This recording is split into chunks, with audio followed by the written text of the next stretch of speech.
Dear human, dear soul, I welcome you to my podcast series, Conversations with the Universe.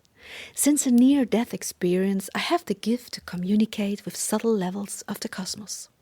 The knowledge from these for us invisible forms of energy I capture in my books, and it is now a great pleasure for me to share this knowledge, these conversations, with you as a supplement to the books. Please excuse me if the terms and articulations are not perfect. Our mother tongue is German, but we try to translate it to the best of our abilities. Dearest friend and teacher, I am ready to continue the descent with you, to travel into the energetic descent. Please report. Subtitles from the Amara Talk meeting. My power, like yours by the way, cannot move into the very dark areas of the cosmos. It's because while we can modify our powers, reducing them to such a minimum is impossible. Our souls and their power is so much more powerful that we would lose our essence. We would lose our consciousness. That's why I've learned to travel these areas with my consciousness only. And how does that work? I'd be really interested in having you explain that to me. Where are you and how does it work? I stay completely in my level with my soul strength. When I start to concentrate, my consciousness seems to shift into these other levels, without my strength having to change. Can this be compared to meditation, where we stay with our soul in the body but travel somewhere else with our consciousness? Yes, very good. It's actually similar. So when I focus entirely on something, only the mind, the consciousness moves. But I have also learned that the direction of consciousness, the energy with which I focus on something, determines where I move. Well, that is also a kind of energy. Yes, that's right too. But in this case, you want and can't move there. So you have to leave it at the movement of the mind. Do you understand? Yeah, is traveling like that tiring for you? No. Okay, then I'll keep trying because I've actually done it before. But I am still curious about how it continues. Okay, let's try it. Now direct your attention through the levels you have already visited. The outcasts, the love-torn, and the rigid souls. Then you're hitting a line. Wait! I keep getting this image of some sort of wall. Is that correct? Yeah. Really? A wall? Yes. But it seems very large, quite so. As big as up to the sky. Very, very, very, very big, like it has no end. What is that? That's not a wall. I mean, there are no walls. It is an energetic wall.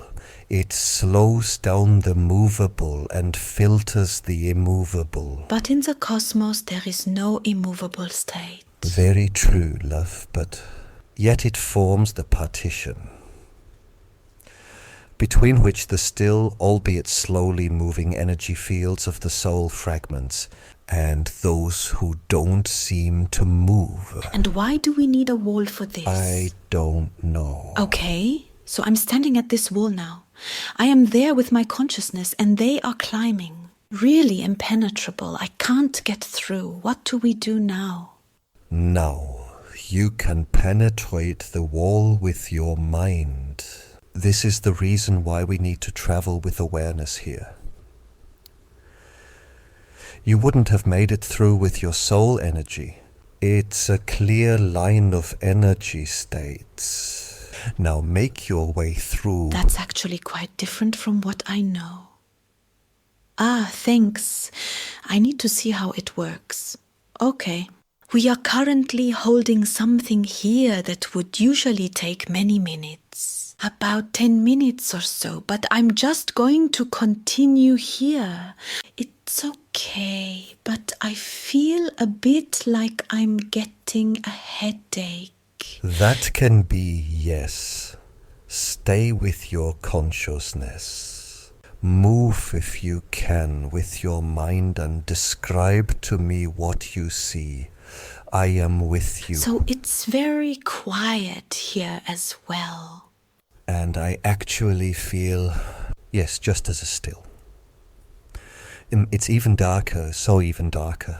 Dark, but I'm not scared. Very good. You don't need to. And that means you are in your soul power. I like that.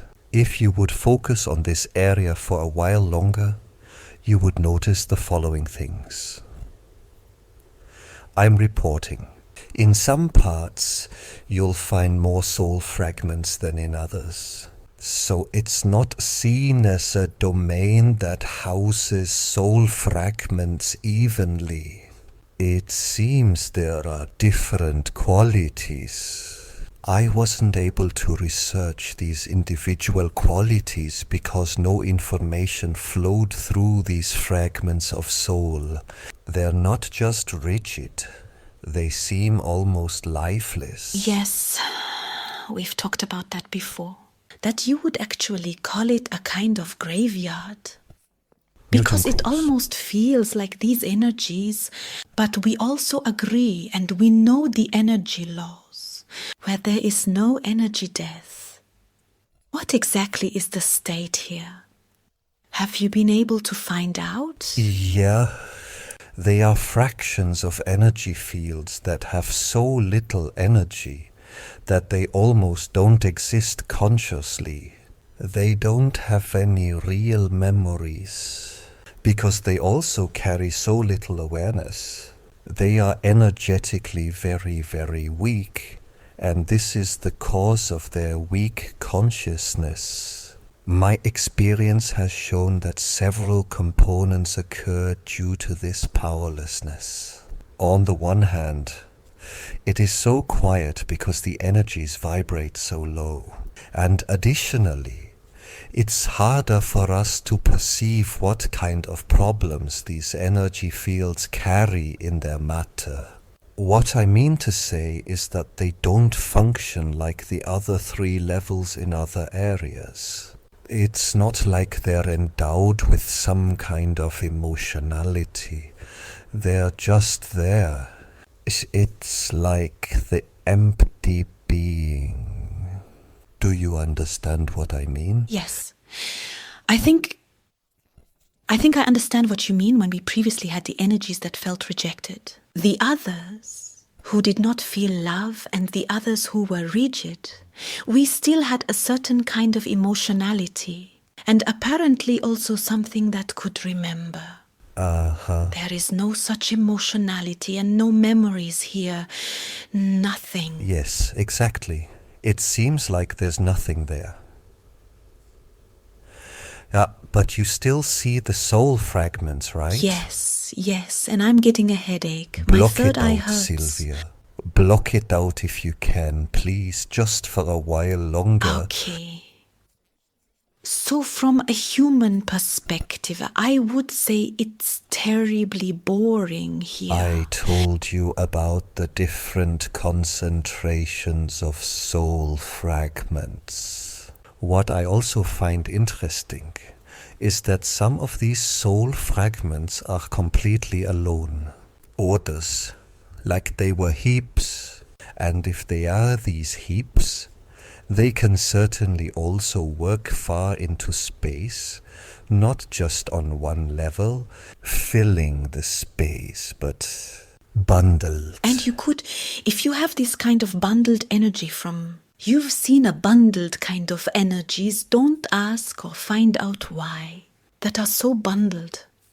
I mean, they should have a bit more energy, strength, consciousness. One would think, but I couldn't. Okay, then let me take a further Subtitles look. by Stephanie I'm Guy. currently dealing with some kind of bundled energy. No, you can't communicate with them. It's not possible. Interesting. Now my heart starts to cramp up too. Interesting where you're leading me. What's all this Let me then? keep looking. It's quite intriguing. Stay in your consciousness. Could it be that when there are several of them, they come together to Then form do a new something. kind of energy? Yes, that's right. Well recognized, darling. Indeed, this amount of soul fragments can, and most likely must, form into a new energy. But I wanted to report that to you separately.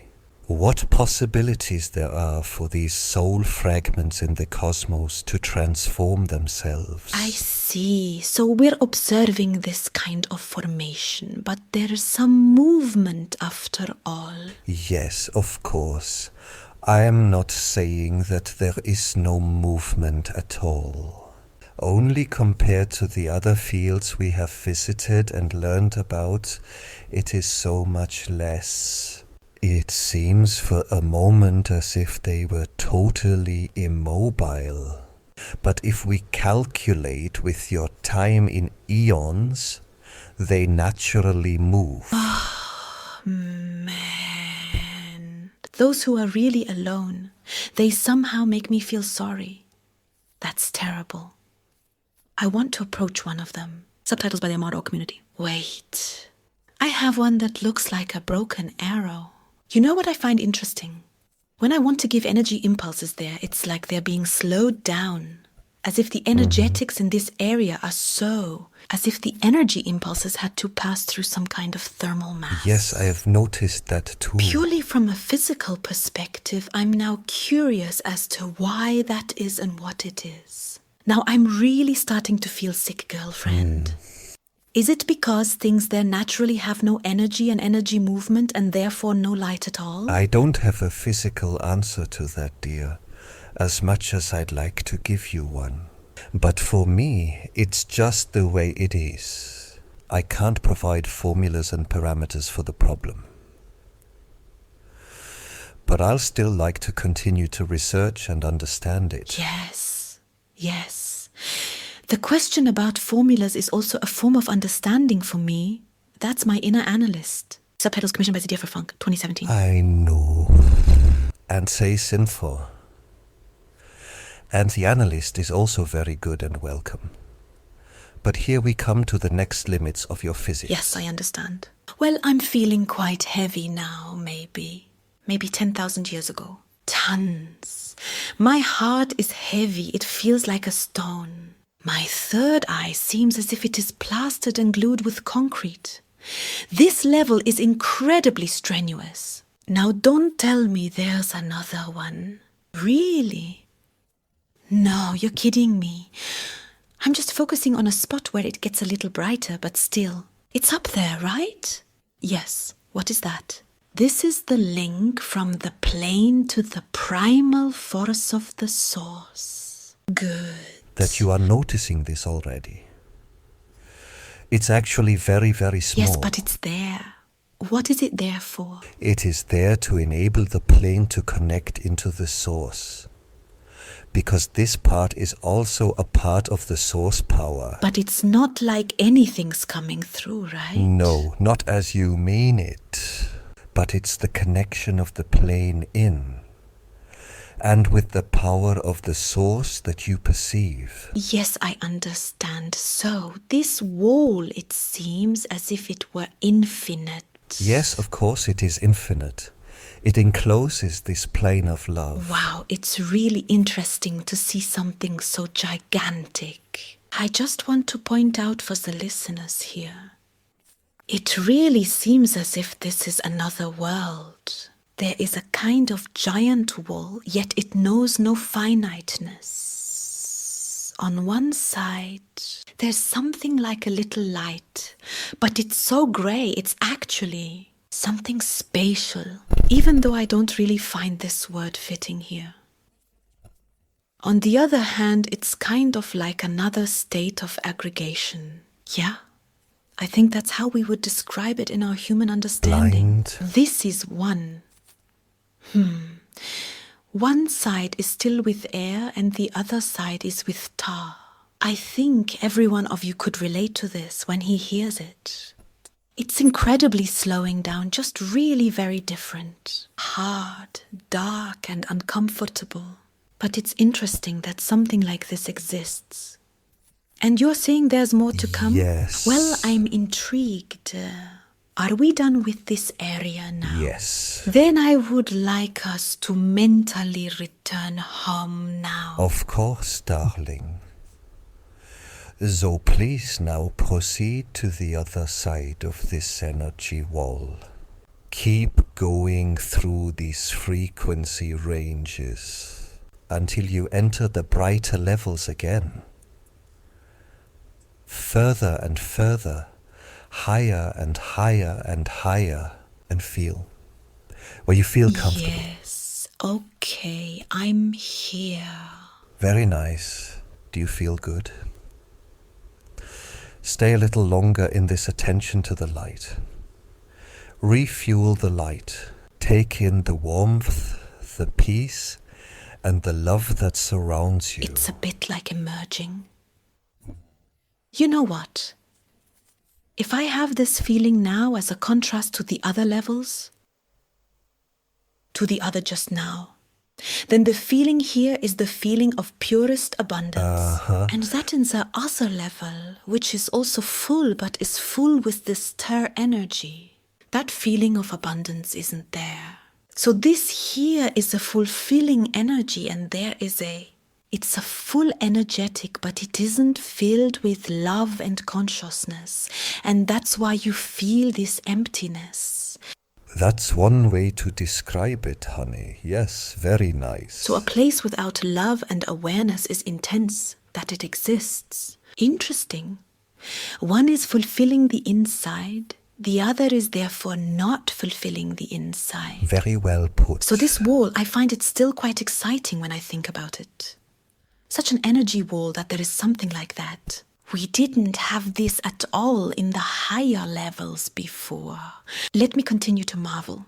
Thank you for this session, and I'm really looking forward to the next one. I can't even imagine what's next, but I'm going to experience it. Thank you so much, my dearest friend. Thanks, love. Thank you, Sylvia. Love.